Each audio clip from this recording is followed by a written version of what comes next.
کہ ہمیں اپنا ڈیفنس بجٹ بڑھانا پڑے گا. اپنا پیٹ کاٹ کے اس کو تمام تر پرائرٹی کے اوپر رکھ کے اس کو دگنا تگنا کرنا پڑے گا. اور یہ بڑا امپورٹنٹ ہے, اور اس لیے امپورٹنٹ ہے کہ اب ہم ڈیولپمنٹ کی بات نہیں کر سکتے, اب ہمیں ڈیفنس کی بات کرنی پڑے گی, کیونکہ ڈیفنس ہمارا مضبوط ہوگا تو ہم ڈیولپمنٹ کر سکیں گے.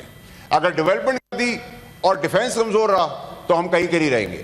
اور یاد رکھیے سر کہ یہ کم وسائل کے اندر اس فوج نے مارکا مارا ہے. اس سپہ سالار کو ہم ریوارڈ کے اندر فیلڈ مارشل تاحیات کا ریوارڈ بھی دے دی ہے.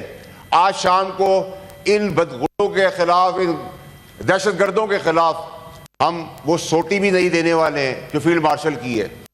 لیکن ہمیں ڈیفنس بجٹ سر بڑھانا پڑے گا. اب ہمیں فوج کی تمام فورسز کی تنخواہوں کو ڈبل کرنا پڑیں گے, اپنے شاہی خرچے روکنے پڑیں گے, ڈیولپمنٹ پلانز روکنے پڑیں گے, اور اس میں ہم سب کو کلیکٹیولی ساتھ کھڑا ہونا پڑے گا.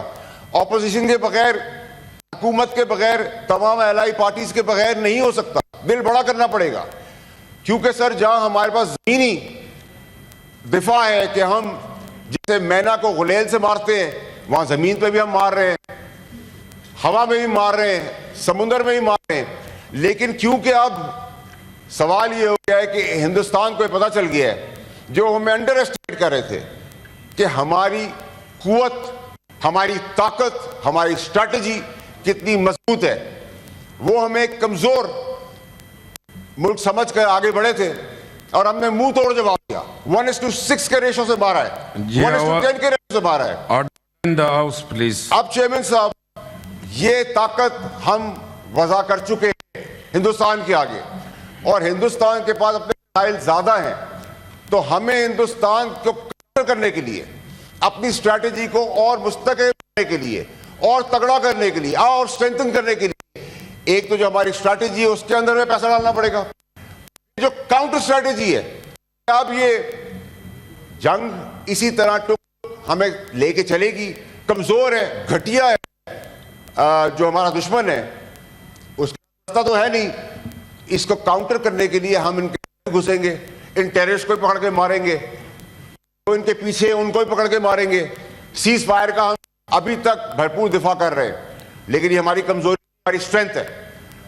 میں چیئرمین صاحب ختم کرتے ہوئے آپ سے ریکویسٹ کروں گا کہ آپ کی بدولت, حکومت کی بدولت, اپوزیشن کی بدولت, پاکستان کی بدولت, ہمارا ایمفیسس اب صرف ایک چیز کے اوپر ہے کہ ہم اپنا ڈیفنس بجٹ بڑھائیں, اس کو کریں, اور اس وار کو منطقی انجام تو پہنچائیں, اور اس کے ڈیولپمنٹ کی بات کریں. اور جو ہمارا ڈپلومیٹک فرنٹ ہے اس کے اندر ہم اپنے سارے شواہد, سارے ثبوت رکھیں, کاؤنٹر انویسٹیگیشن کی بات کریں, نیوٹرل کی بات کریں. بلاول صاحب جا رہے ہیں, گورنمنٹ کے لوگ جا رہے ہیں, اپوزیشن کو شامل کر لیں. ان کو نہیں شامل کر سکتے, کانفیڈنس میں لیں, آگے بڑھیں. اگر ہم نے اس ڈیفنس کے اندر ذرا بھی کوتاہی کی اور اپنے پولیٹیکل ڈفرینس کی وجہ سے ہم میں یونٹی ہوئی, تو جو جنگ آپ نے جیتی ہے اس کا فورس آپ آگے نہیں دے سکیں گے.